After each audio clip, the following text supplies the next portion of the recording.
You are listening to the Sports CDP Crash Course, your go-to podcast for all things sports related. We talk about how sports clubs and teams can sell more tickets and merchandise than ever before, and how they can negotiate sponsorship agreements of higher value. We also champion women's sports and discuss how data and innovation can help bring equality to the sports industry. We have interviewed industry leaders who have worked with the likes of the NFL, FC Barcelona, Women in Football UK, FIBA, the Davis Cup, just to name a few. So don't miss out. Listen to today's episode. Our next guest is Ross Simmonds, a world-renowned digital marketing strategist who has worked with both startups and Fortune 500 brands.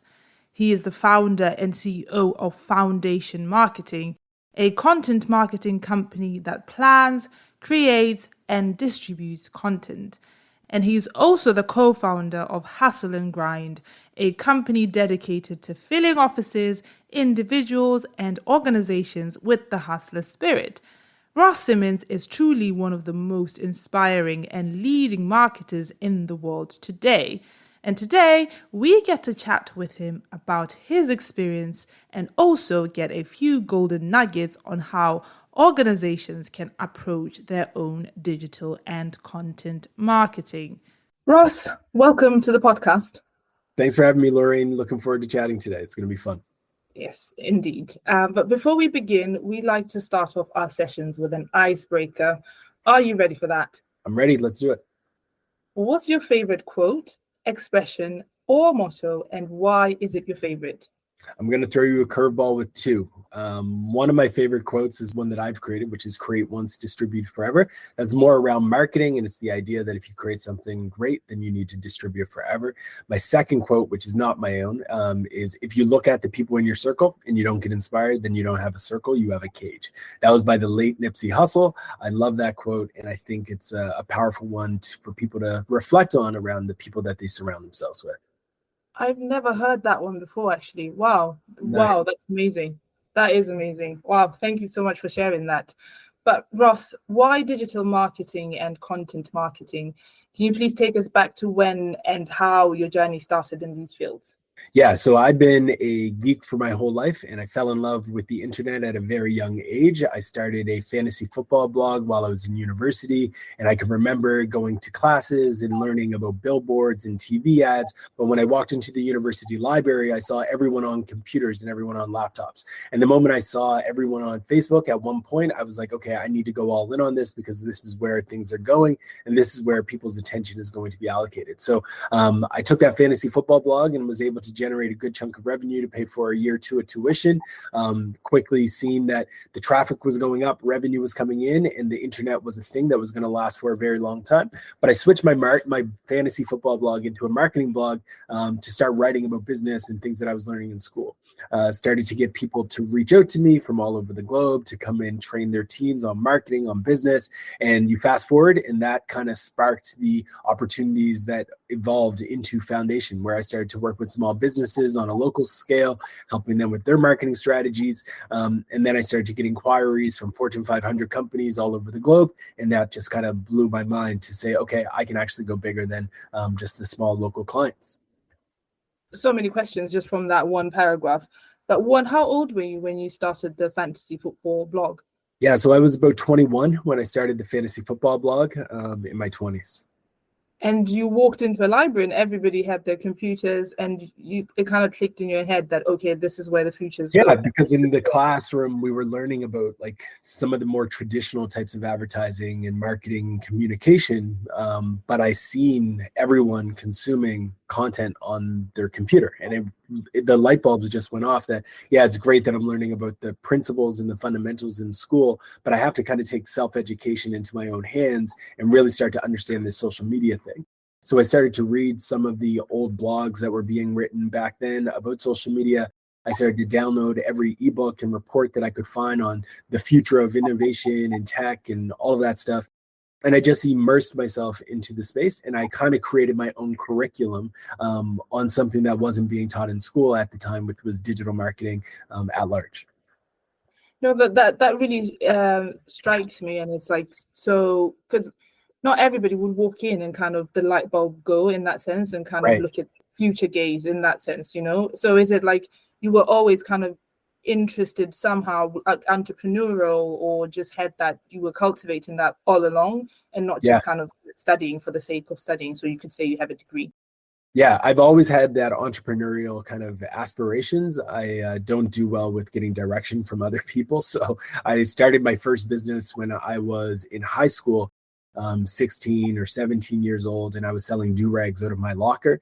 That was my very first business. And that's when I fell in love with entrepreneurship at a young age. And I've been obsessed with entrepreneurship ever since. I'm not going to dwell on that just one area. I'll move on. I could dwell on there because No one doubt. thing that's striking me that's making me wonder, like, is this a cultural difference where maybe in North America, like that entrepreneurial spirit is more encouraged and is quite normal? Right. Because you're saying 16 and 17, whereas in my world, when I was 16 and 17, it was like, oh, you're so ambitious, like Right. enjoy kind of thing, you know? Right. So yeah. Yeah, it's definitely probably a little bit different. The entrepreneurship is definitely an idea that is kind of, I would say, more glorified than in many places. It's encouraged to be an entrepreneur and to kind of try to take risks and take chances and stuff like that. Fantastic. And you also mentioned right at the beginning that you were learning more the traditional stuff in class, but then you sort of got interested in the more sort of like the computer, social media, the content, the Right. digital. But how does it all fit in together for organizations? Yeah, I think at the end of the day, it all starts with the person that you're trying to connect with. And the moment that we believe that people only exist in one channel and one format is the moment where we make a major mistake as marketers and communicators. All people are kind of like onions and we have different layers to us. And that's an old Shrek reference, but essentially we all have these different places that we spend time. Sometimes you're going to spend time driving down the street and you might look up at a billboard. Sometimes you might watch a TV show. You might watch something on YouTube. You might scroll through Instagram or TikTok or Reels, whatever it might be. So everybody is different in those senses. But at the end of the day, I believe that when I first got started, digital was still untapped and it wasn't really something where a lot of brands were spending time. It was still innovative. It was still new. People were figuring it all out. And because of that, I was able to come into the market early and really set my career up for long-term success by finding something that was growing and that was emerging. So when I think about the intersections between traditional and digital, I think about the ways that humans just navigate the internet and navigate the world. And the way that we navigate is very different from one channel to the next, and it evolves from one demographic to the next and one psychographic to the next. And that's what makes this industry exciting. It makes it fun to kind of say, all right, if this is my audience, this is my niche, I need to think about different channels and different ways of communicating with them. If I was trying to connect with 81-year-olds today for with a product or a service, I'm probably not going to use TikTok. And similarly, if I'm trying to connect with 18-year-olds or 19-year-olds, I'm probably not going to run ads during I don't know, curling match or something that's a little bit more targeted towards an older generation. So you just have to understand your audience and your ICP and then adjust accordingly. And most of our listeners are sports organizations, sports clubs, people Right. who work within the sports industry somehow. So, and some of them are sort of like, I know that content has been around now for a Right. good 20 years at least, Yeah. but some of them are still just getting started because sports in Europe has traditionally been very traditional. Right. So what are the pillars of content marketing that you think sports organizations that maybe are just starting out, or even just companies in general, should be incorporating in their approach to content? Yeah. So I'm super passionate about sports. I spent a lot of time consuming sports. I played sports. I wrote a fantasy football blog for decades. And I think it's the pillars that every sports organization should be thinking about is four different factors: research, creation, distribution, and optimization. When I think about research, you need to be researching and understanding a few different things. One, you need to understand the audience that you're trying to connect with. You need to understand the channels in which they're spending time. And you have to understand the types of content and formats that resonate on those different channels. When you understand that, you have what I would call content market fit. Content market fit is when you know a certain type of content is going to resonate with your audience consistently because you've done the research to understand what moves them and what shakes them. The next step is to move into the creation phase. The creation phase is when you're actually developing content assets that educate, engage, entertain, or empower people. So when you are creating content that falls into the categories that I describe as the 4 E's, educational content might be informing them of the backstory behind an athlete or a player. Engaging content might actually be an Ask Me Anything with one of the players talking to the fans. An entertaining thing might be your mascot showing up in the locker room, pranking everyone, and then everybody having a funny reaction and you recording that and then sharing that on social. Empowering might be you connecting with a local organization, recording it, and then giving a kid a once in a lifetime opportunity to kind of connect with, throw the first pitch, kick the ball with their idol, whatever that might be. Once you've understood those elements of creation and the types of stories you should develop, you then need to distribute them. So you need to understand what channels your audience is spending time on, whether it's Facebook, whether it's Twitter, it's Instagram, it's LinkedIn, whatever it might be. You need to start telling those stories and spreading them. And then finally is optimization. A lot of organizations have been around for a long time. Those organizations that have been around for a long time, they probably have a lot of content. They also probably have a lot of history. And you want to go into your archives, you want to go into your website, you want to look at the things that you published in the past and optimize them for today. So you're taking old blog posts and you're updating them with new information and new dates. You're taking landing pages on your website and you're optimizing them for better conversions, for ticket sales, whatever it might be. You're doing those things. That is the 4 pillars that I believe every organization, whether you're sports or not, should embrace: research, creation, distribution, and optimization. And right at the beginning, one of the quotes that you mentioned was "create once and distribute forever." I think. Do you want to tell us a bit more about that? Why that quote? Why distribution in that sense?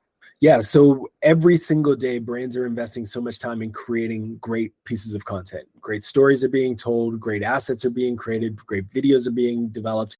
And the typical life cycle of that asset is the same day that it goes live is the last day it goes live.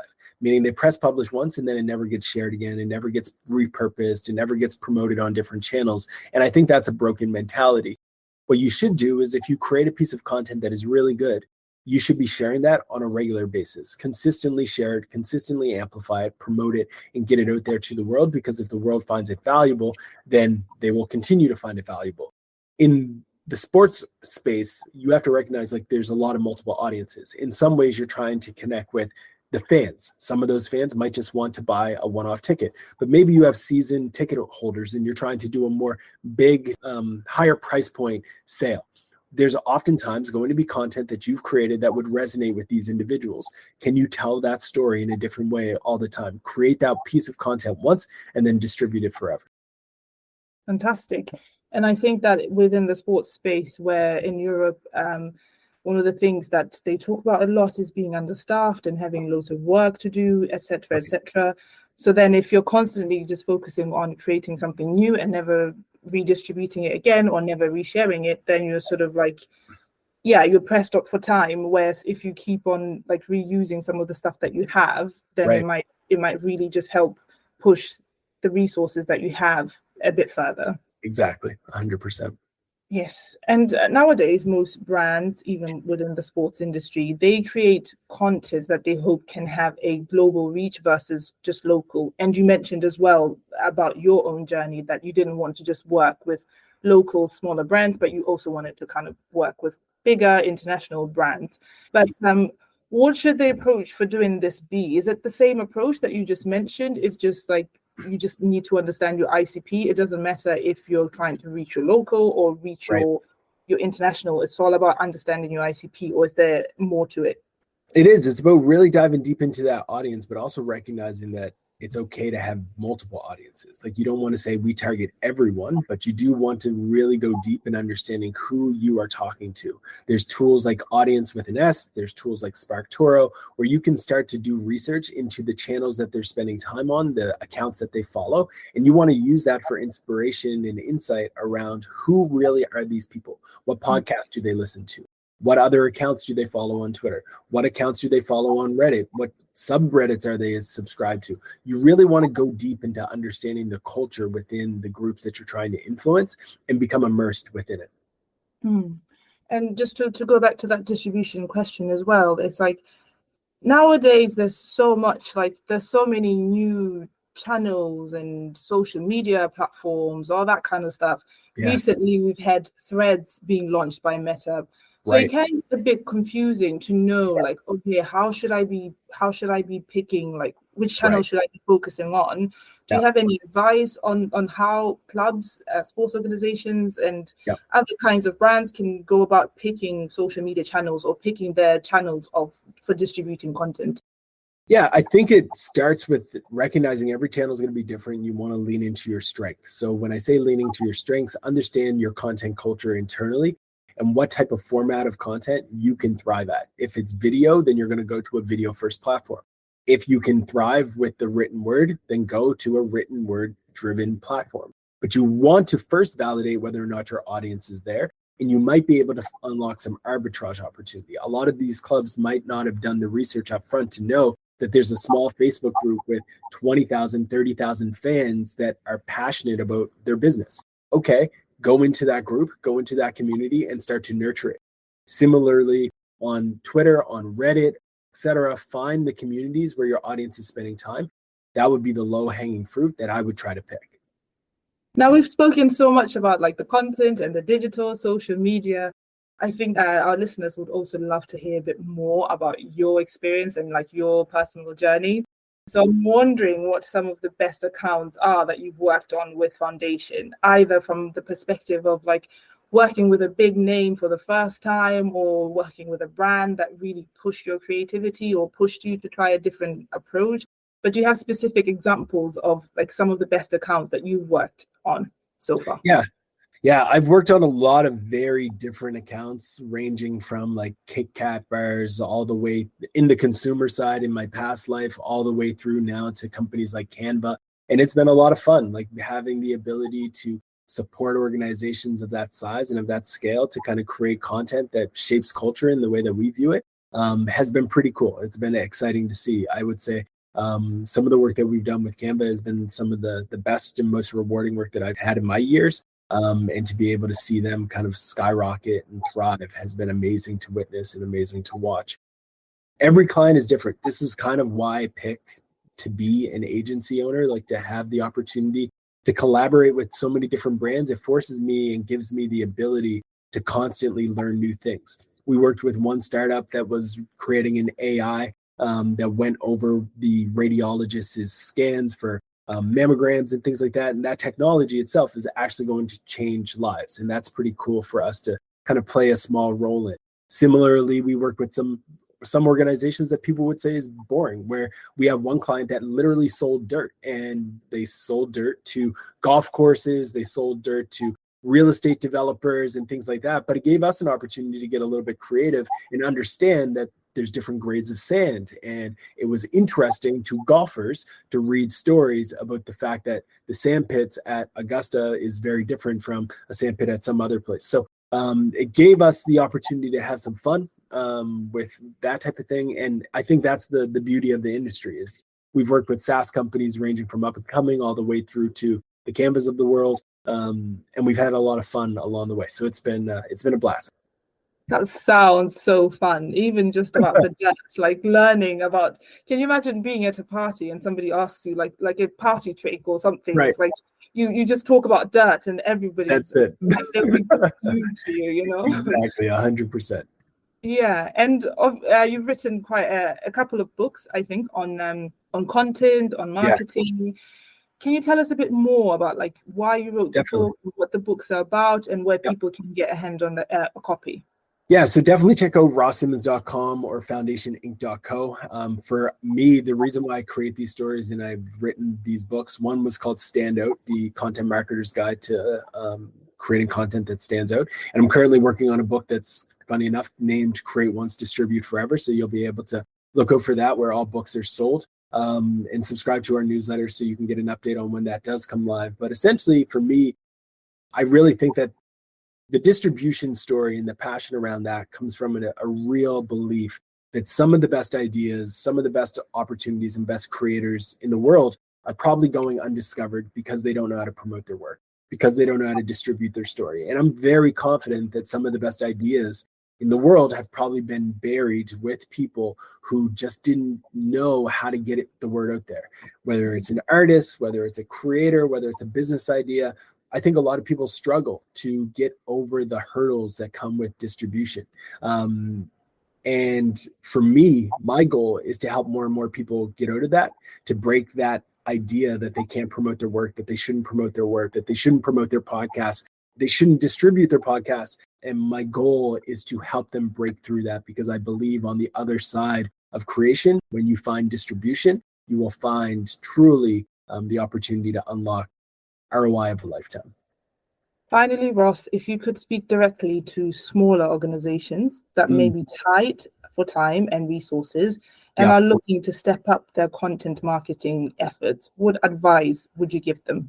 I would give them the same advice that my dad always said. And it was a saying that was used around when talking about me, my siblings all the time. And he was like, it's always better to have one really good kid than three bad. And I think that philosophy should be ingrained in everyone's mind around social media channels and all the different tools that you work on. Instead of trying to be mediocre at everything, be excellent at one thing and then start to move on to the next one. Stop trying to spread yourself so thin across TikTok, Instagram, LinkedIn, Facebook, Quora, Reddit, Discord, all of these different channels, Pinterest, YouTube. Just chill. Find one channel, be excellent at it, own it, become great at it to a point where you know with confidence that you're driving results for the organization. And then once you can demonstrate that you are driving ROI, then move on to the next one. Become excellent at one channel first, and then start diluting it and moving on to the next. I feel like you just gave me life advice right now. Because the way that resonated, I'm somewhat of a jack of all trades, you know, those kinds of people that do everything. Right. Yeah. Well, yeah. It's often a lot of people do it. Like it's advice that I had to learn myself. Like you think, oh, I can do all of these different things without realizing that all of those different things are actually mediocre in nature. And that's why you don't get the results that you want. It's because you're not spending all the time in one channel to become excellent so the people on that channel adore and love you, and then you move on to the next one. That's the playbook that you should be embracing. Thank you so much for that. No worries. And before we bid you adieu, where can our listeners connect with you? I'm on all your favorite social media channels. If you type in Ross Simmonds, you'll find me, or at The Coolest Cool. That's typically my Twitter handle, and all of my handles on various networks. But also feel free to check out foundationinc.co. We'd be happy to chat as well. And I'll also put it out there that I reached out to you on LinkedIn and was not expecting a response at all. And then when I opened my inbox and there was a response from you, super direct and super, not even like asking me a million questions. Right. I was just like, I told the whole office, I was like, guys, Ross just responded. So yeah, everyone reach out also on LinkedIn because he responds. I like it. Thanks, Lauren. I appreciate it. Your outreach was great. So I gave you a quick response back. So I appreciate that. And thank you for what you do. I think it's great to have this type of thing out there for the world. And I appreciate the time. Thank you so much. And thank you for joining us on the Sports CDP Crash Course. If your goal is to get more supporters, superior sales, and real revenue, then visit our website at datatalks.sc and fill out our demo form to experience firsthand how we can help you.